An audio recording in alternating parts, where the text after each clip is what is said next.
continue to try and get a handle on the fires burning in LA. We're getting a closer look at the damage. I'll have a live report from Altadena coming up. Catching fires as they start. How UCSD is fighting fires all across the state. Details coming up. Continuation with our fire weather concerns. Another weather impact alert day for Friday as the red flag warning continues. Public safety power shutoffs are still continuing across San Diego County. What you need to do to be prepared. Recent reforms in California were supposed to bring insurance carriers back to the state, but the Los Angeles wildfires may have changed all that. Construction is underway for an 8-story apartment building in Hillcrest. People next door are outraged. We talked to people on both sides of this issue. CBS 8 News Live at 6 starts right now. I promise you we're going to help you get through this and eventually recover and rebuild. President Biden is vowing to assist everyone impacted by the wildfires that have forced nearly 200,000 evacuations and left some communities in Los Angeles decimated. Good evening and thank you for joining us. I'm Carlo Cicchetto. I'm Marcella Lee. More than 10,000 buildings, most of them homes, have been destroyed as thousands of firefighters struggle to gain the upper hand on the fires. The largest of them all is the Palisades fire, which has burned nearly 20,000 acres, according to the city of Malibu. That is an area bigger than the entire island of Manhattan in New York. 5,300 buildings have been destroyed in that fire, and tonight officials are confirming at least 2 deaths related to this blaze. The Eaton fire is also burning out of control on the other side of Los Angeles and has wiped out much of the community of Altadena. That fire has scorched more than 13,000 acres and destroyed about 4,000 buildings. At least 5 deaths have been attributed to this fire, though officials do expect that number to rise. Here at home, a much smaller fire broke out in Crest, near El Cajon. It grew to a couple acres in size before crews stopped it from spreading any further. The fire caused no structural damage, injuries, or evacuations, but the heightened fire risk is far from over. Tonight we have team coverage. Chief Meteorologist Carlene Chavis is standing by with how our conditions right now. CBS 8's Kirsten Holmes has more on how UC San Diego is helping fight the fires. But we begin tonight with CBS 8's Shannon Handy, who is in Altadena in a neighborhood that was destroyed by the Eaton fire. Good evening, Shannon. Yeah, Carlo and Marcella, I'm actually in downtown Altadena where unfortunately a lot of businesses were destroyed, including what I'm told was a child care center. Though you wouldn't know it, it's unrecognizable. And this is the case to a lot of places here. We also saw restaurants, a gas station, even the famous Bunny Museum burned to the ground, not to mention all the homes that were destroyed. My photographer, John, and I drove around and found destruction everywhere. Take a look. You can see these 4 homes are gone. In fact, the majority of homes in this cul-de-sac, which is on Home Park Avenue, are gone. There are 2 that remain. Now, I did get a chance to speak with the woman who owned this home that I'm standing at right now. Her name is Maggie. Take a listen. Here it is. And what did you take out of it? Just this is my Marine Corps brother-in-law. When he was in San Diego on assignment one time, I drove down and visited him. And we went down along the beach and there was ice plant. And I tore up some of the ice plant to bring up here to plant. And so I'm hoping, he passed away in October. So I'm hoping that I can get this back to life. So I'll have a little bit of him with me. This is the Altadena Community Church, or what's left of it. You can see the main sign remains, but the rest is destroyed. There are things smoldering. We see signs pointing to the sanctuary, the office, the school. All of that is gone. And if seeing the damaged businesses and homes doesn't demonstrate just how fierce these flames were, take a look at this telephone pole. It is literally snapped in half. It is still on fire. I just met a couple who were taking pictures of this. They too were in awe. They were in disbelief, not just for this scene, but they're in disbelief for themselves because their home is the only one standing on their street. It's a miracle. Like, I'm like, how is our house still standing? And our whole street is gone. I'm still in shock, and we're just driving like our whole town is gone. Like this whole beautiful Altadena is gone. As you can see, a lot of heartbreak out here. This is a beloved community that will take years to rebuild, and it's just one of so many that have been destroyed in these fires. Carlo, Marcella. Such devastation. Thanks, Shannon. UCSD is helping fight fires as they start with their Alert California camera system. It's a network of cameras all across the state that can alert officials of a fire the moment it starts.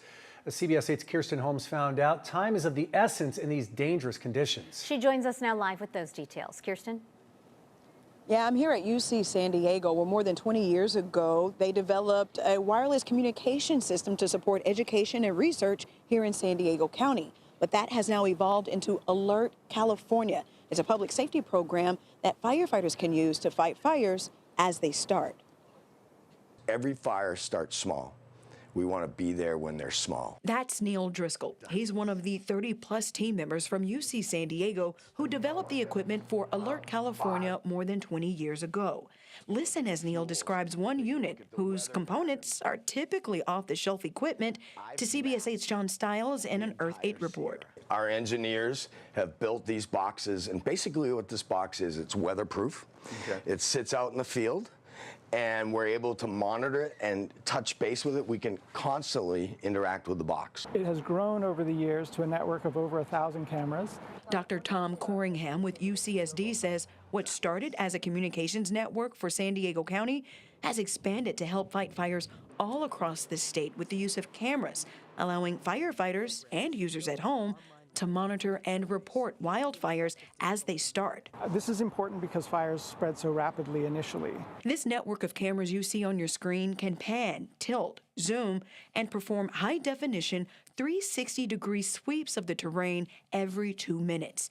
They also provide 24-hour monitoring with near-infrared night vision capabilities that can see 60 miles on a clear day and 120 miles on a clear night. As California wildfires grow to dangerously historic levels, researchers at UCSD and firefighters across California say you can help spot wildfires. One of them that is critically important is improving our monitoring systems, building out these camera networks, building out other monitoring systems that allow our firefighting community to have the situational awareness that they need during these fires, to be able to identify the fire starts as they happen and get crews out there. As you just heard there, they are looking to build that firefighting community. So if you want to help out and report fires as they start, go to our website, cbs8.com, where we've posted a link to Alert California. Reporting for CBS 8, I'm Kirsten Holmes. Back to you. Thanks, Kirsten. Tonight, we're learning that nearly 40 dogs have been brought down to San Diego Humane Society's multiple locations from shelters around Los Angeles. The San Diego Humane Society sent multiple crews up to that area to help, and they're now bringing back dogs that were already up for adoption there down here to San Diego to free up shelter space for any lost or hurt animals who've been displaced in those wildfires. The Humane Society is helping despite already being over capacity themselves. We started this week on Monday at 125% capacity for dogs, and we're really just trying to help out right now. We want to be able to support our partner shelters in LA right now and make sure that these animals are safe. If you're looking for ways to help, well, you can, of course, adopt or foster one of these dogs or make a monetary donation to the San Diego Humane Society. It is a weather impact alert day, and we are still under a red flag warning here. Chief Meteorologist Carlene Chavis is here with what we need to know right now. Carlene. That's right. Those winds are going to be picking up. So right now we have calmer winds compared to what we were dealing with as we transitioned going into last night into this morning, as we did have some of those stronger wind speeds. But things have calmed down. You have a sustained wind speed of 12 miles per hour right now for Ramona. That's moving out of the northeast. And then also talking about some gusts that are into the teens. You're seeing that at 16 miles per hour. That's for Mount Laguna, also in the teens right now for Borrego Springs, as well as for Campo. But gusts are going to be picking up late tonight through tomorrow. That's when we're expecting that intensity. And some of those suggested wind gusts from the National Weather Service are upwards of 64 miles per hour for Campo, 52 for Julian. These areas are already in single digits when it comes to humidity values, so still staying low. Gusts upwards of about 35 miles per hour. That is for Escondido. So we have a high wind warning that will continue all the way until 2 p.m. for tomorrow. And for the mountains in the back backcountry, we could see upwards of about 70 miles per hour as we go from tonight through tomorrow morning with some of those stronger wind gusts, sustained wind speeds out of the northeast about 30 to 40 miles per hour. So still a driving hazard and still also a dry hazard when it does come to our fire weather concerns. They're still going to linger even 4 hours after we do have that expiring high wind warning. We're still going to be dealing with the dry air. So the fire weather warning for the inland valleys and the mountains will continue until 6 p.m. tomorrow night as those humidity values get into single digits. We will take a look at your complete forecast coming up. Carlo. Thank you, Carlene. And remember, for the latest weather conditions and alerts on the go, you can download the free CBS 8 app from Google Play or the App Store. Nearly 24 people are without power right now as San Diego remains under a red flag warning. CBS 8's Regina Yorita was at a resource center in Valley Center earlier today, talking with people impacted by these shutoffs. Yeah, here in Valley Center, the National Weather Service is predicting wind gusts of up to 35 miles per hour. It's an area where SDG&E has predicted that it could be at risk for shutting off power. So we're taking a look at that and, of course, keeping an eye on that. But I do want to talk about some of the residents who we actually talked to earlier today. They seem like their reaction has changed. I know a lot of people are frustrated when it comes to not having power, but after following what's happening in LA, seeing all the devastation, they want to avoid that happening here in San Diego, so they are heeding the warnings. I want to get to some video here. Although there are no wildfires in San Diego, there are a lot of dry vegetation in certain areas. It's part of the reason why SDG&E is taking additional precautions with those public safety power shutoffs, especially because it can add even more fuel to a potential wildfire. So they want to reduce the risk of fires caused by electric infrastructure. Since the county is still under a red flag warning, the community center here has been turned into a resource center. People can come in to get water, charge their phones, or use Wi-Fi. Right now, it's important to stay alert and get informed. This is an area that you can use to get those resources. You're looking at the community center here in Valley Center that is now being used as one. We actually talked to some residents earlier today. Here's what they told us. We've been through all the fires and we were like 400 feet away from flames. Back in the early 90s. Thank the good Lord that He's watching over us, and we got fantastic fire people. And meanwhile, SDG&E and some of the crews out here are working really hard, not only to keep their customers safe, that is their top priority, but they're also working on some of the lines that might have been damaged because of these high winds. One of the biggest concerns is how long people are going to be without power, but that really depends on the weather and those high winds. We'll keep you guys updated, but for now, we're in Valley Center. I'm Regina Yorita, CBS 8. Thank you, Regina. The Los Angeles fires could end up being the most expensive in state history. We're talking with insurance experts about what this disaster means for homeowners. Plus, cleared for takeoff. The commercial airline just approved to begin service out of Carlsbad. And we're working for you, getting answers about concerns over a new housing development in Hillcrest when we come back.